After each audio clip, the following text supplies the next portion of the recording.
Elle a un sourire qui nous ensoleille la vie et dans la période que nous traversons, nous en avons bien besoin. Elle a présenté la météo pendant plus de 10 ans sur M6, elle se trouve aussi sur RMC et à la tête d'un magazine. Il s'agit de Laurence Roustanji, avec qui nous allons voir la vie en mieux. Laurence Roustanji.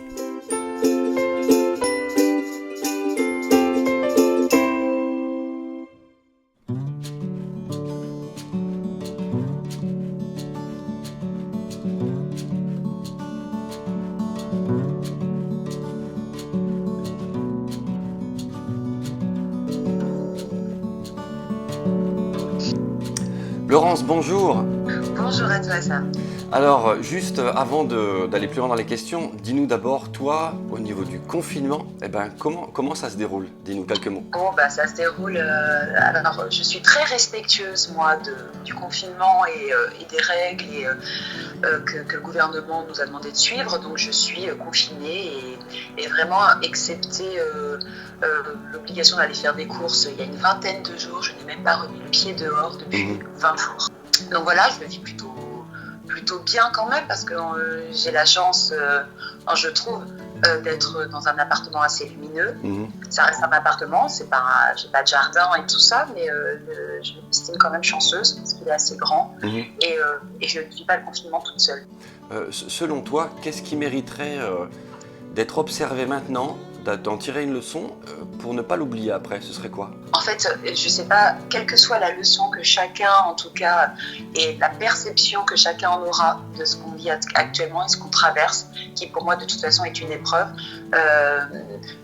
ce qu'il faut surtout, c'est que si on en tire une leçon de cette expérience douloureuse, il faut surtout, ou en tout cas difficile, il faut surtout ne pas l'oublier. Alors déjà, ce qu'on m'a donné aussi en cours de théâtre, c'est déjà chaque matin, dans sa petite routine matinale, de faire des gratitudes.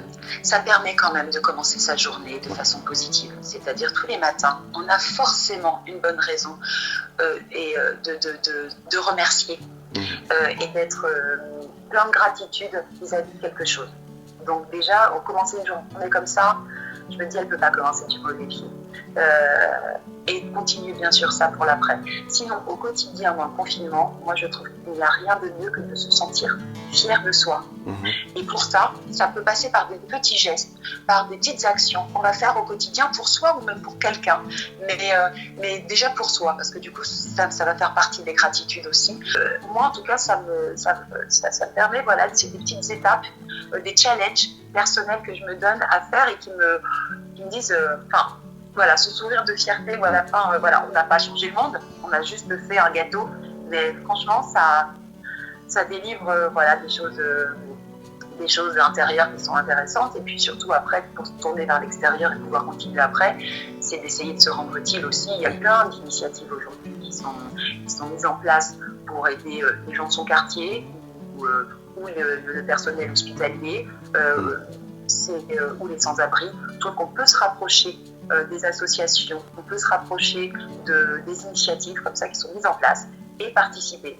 Je trouve que il y a plein de belles choses qui se mettent en place et d'ouvrir ses antennes, de voir ce qui est fait, soit d'y participer ou soit carrément de créer son initiative, et ça crée une belle chaîne de solidarité et où on reprend le temps du coup de prendre des nouvelles, de s'intéresser, de s'ouvrir aux autres. Espérons qu'on le garde et qu'on le développe encore plus. Je pense qu'on peut être très étonné de ce dont on est capable. Et il faut s'étonner, il faut oser. Nous sommes invités sur cette planète, elle ne nous appartient pas.